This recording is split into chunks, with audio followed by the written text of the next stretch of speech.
Hey guys, welcome back. Bolt Spider here. Now, I know what you guys are thinking. What is this? Now, today I'm going to be releasing the first line of my EDOPRO backgrounds. Because yesterday, one lovely commenter commented on my BIS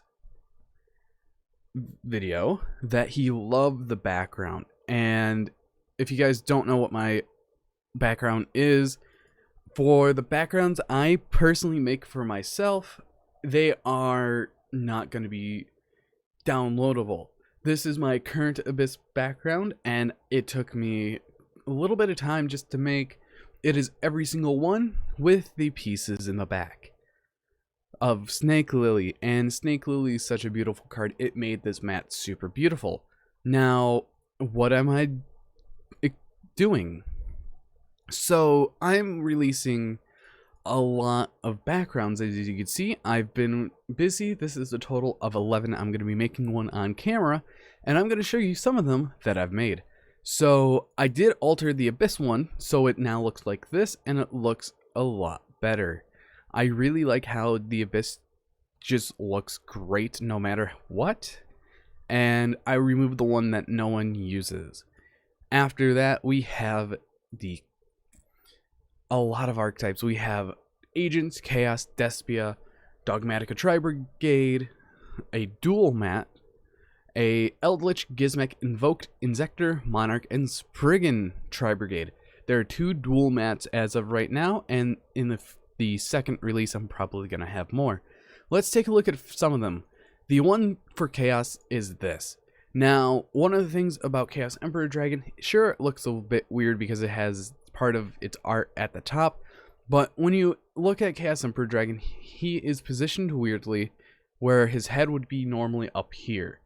But this is the Chaos mat, and it already has the background deck, and menu. After that, let's take a look at some more. I'm going to show you one of the dual mats. We have the lovely Dogmatica Tri-Brigade one. This one is one of my fan favorites that I did because it encases so much lore in it between both of the tribes of Dogmatica and Tri-Brigade. This mat took a little bit of thinking. You have Fleur-de-Lis and Omen. You have the main card in both decks being Ecclesia and Fractal.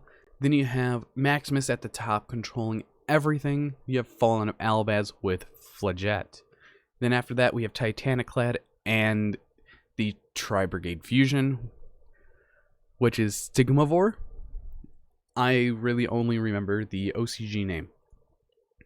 And for the last one, I'm going to be showing you guys, it is going to be the Invoked mat. I really like the Invoked mat that I did.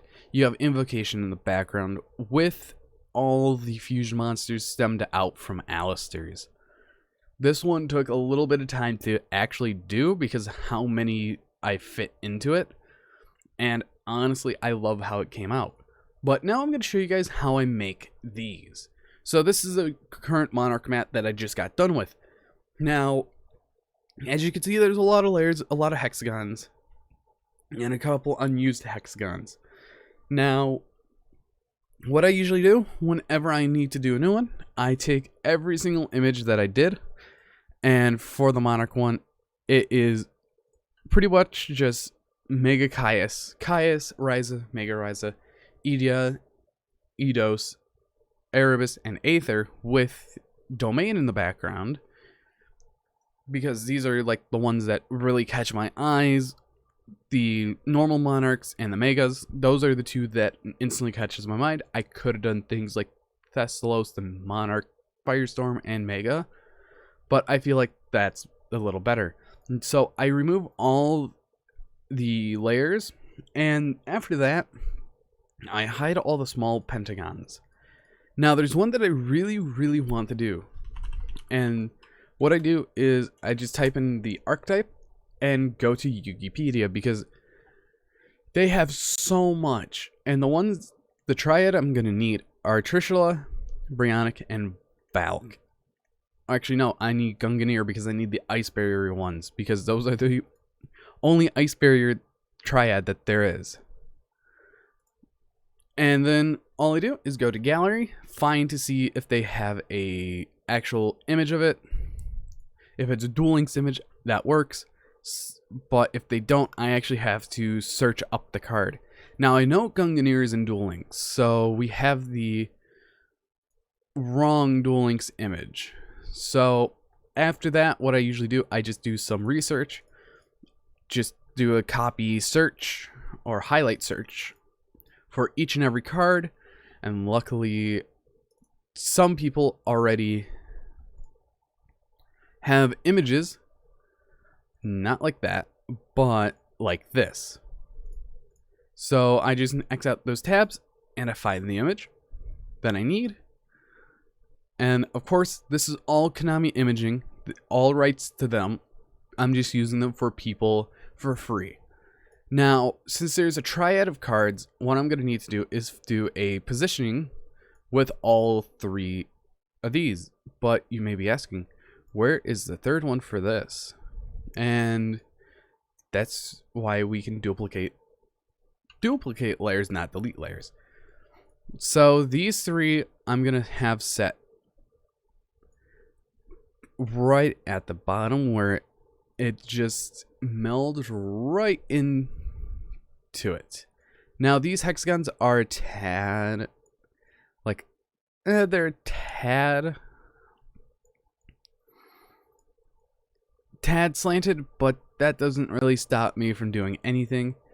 And I'm going to move all three of these up close. And then what I do is I go and Control V in the images. Now, I always position them to a way that they always are looking at each other. And what I'm going to do actually is I'm going to move this over just a bit. And what I'm going to do is move this over just a bit. And it looks nicer that way. I wish I can get rid of the tilt. I think I can actually, just by moving it up by 1. And I think that fixed it. Did it? It did. Kind of. So let me fix that tilt real quick, if that works. And I do have an art tablet, but I don't use it for this because there's nothing in art that is noteworthy. And what I need to do now is something like a 3. Yes, a 3. So actually, no, I could just duplicate this one multiple times. Get rid of the top one. Duplicate the layer. This is why working with polygons is a little hard, because you never know what you're going to get. After that, I'm going to keep that. So then we just create a clipping mask of that one. And I usually have the image centered. Then the one that we're going to need next is going to be the lovely Brio. Let me get an actually better image of Brio. Necro's embryonic art. That's better. Deviant artists are always great for your advantage because they have the HD image made by them. And then that one goes there. And Necroj of Trishula. I always click on the layer that I'm going to be using next. And then we are done with the first bit. All of them are now centered onto the hexagon. And that is the beginning. Now, I would have put Valkyris there, but these are the Ice Barrier Triad. After that, what I do, I find random positionings for the hexagons, because one thing I've learned from Yu-Gi-Oh! Is that people love the hexagons on anything. Now, whenever I do this, I look for how even it is going to be. And these two aren't even at all. So we have that goes there. And this needs to get shifted over by like 1. There we go. Now that's only 2 hex guns, and I'm going to be adding more.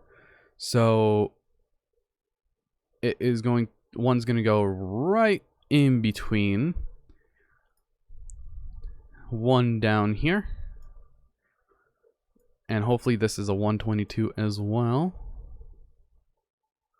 because this is a little off-centered, like so. And I wonder if we have room for like one right here. Very slightly, but no. After that, what I do, I check to see which ones I want. So the ones that I would like are things like Dance Princess, Shuret, and if we were doing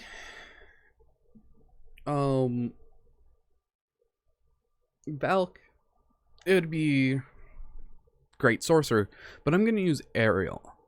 So all 3 of these are very noteworthy in the deck because certain variants run them. Now luckily this one has a OCG trailer or an OCG image reveal, and neither of these do that I need.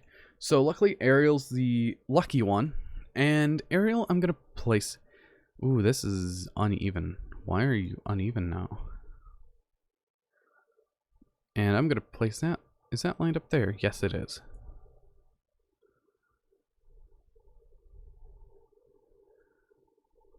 There we go. So I'm going to place Aerial right at the top. And that is where Aerial goes. And sometimes I just adjust the image so it looks amazing. Or looks better. Next, we're going to need an image of Shuret and an image of Dance Princess, and I'm going to put those in a spot below the 2, below the Aerial, because that is where it most notably would go.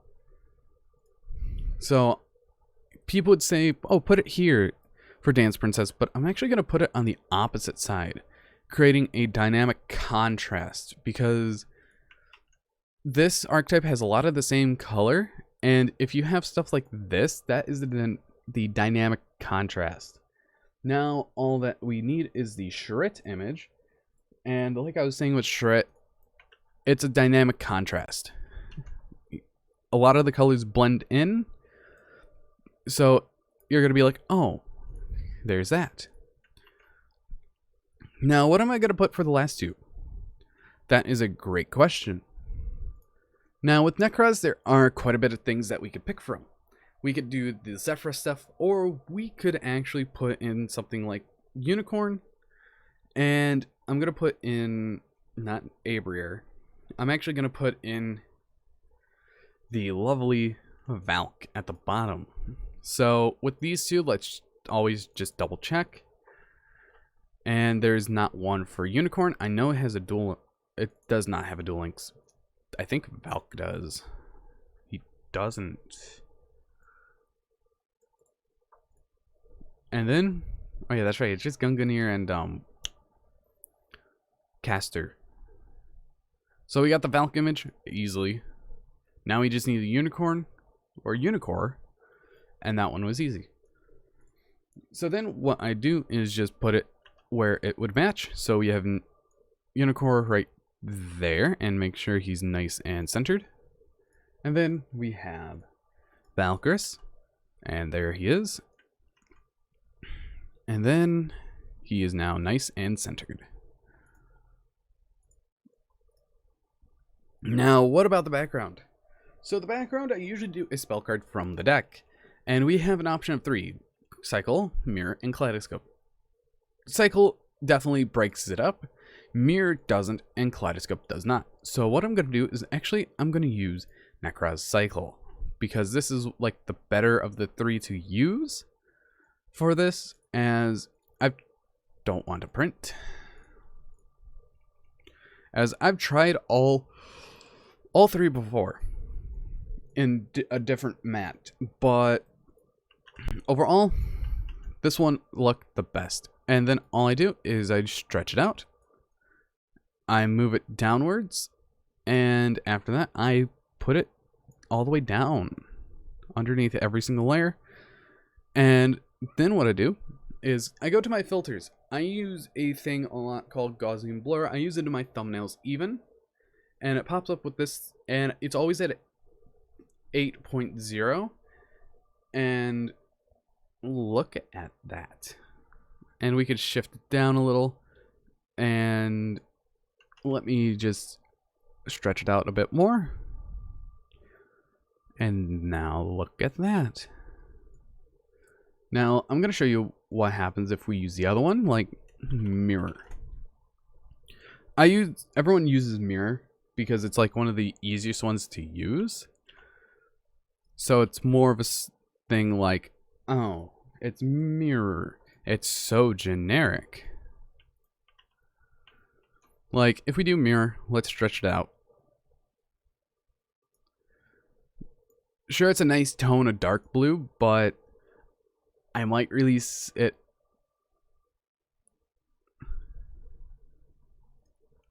Might release both of them. Filter, blur, Gaussian. And it really doesn't do much.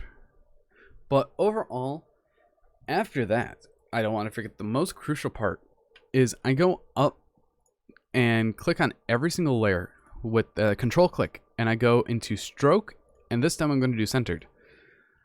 And then I just tap each and every polygon on this one layer that I made, and then I just do this. I just do strokes on every single one. Sometimes I do inside, sometimes I do outside. It really depends on how I feel.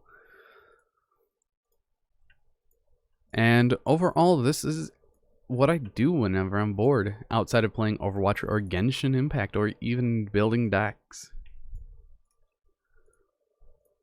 And this is what it looks like. We have this mat and that mat. I'm going to be releasing both of them for you guys today, and I really hope you guys did enjoy. And if you want to see another pack like this, leave suggestions down below, because I'm going to have so many that I'm going to have stocked up for you guys that number 2 is going to be huge.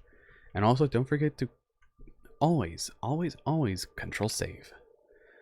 But anyways, I've been Bolt Spider. Hopefully you guys did enjoy, and see you guys in the next video. Also, please hit that sub button. It really helps out a lot. And hit that like button too. But anyways, see you guys then.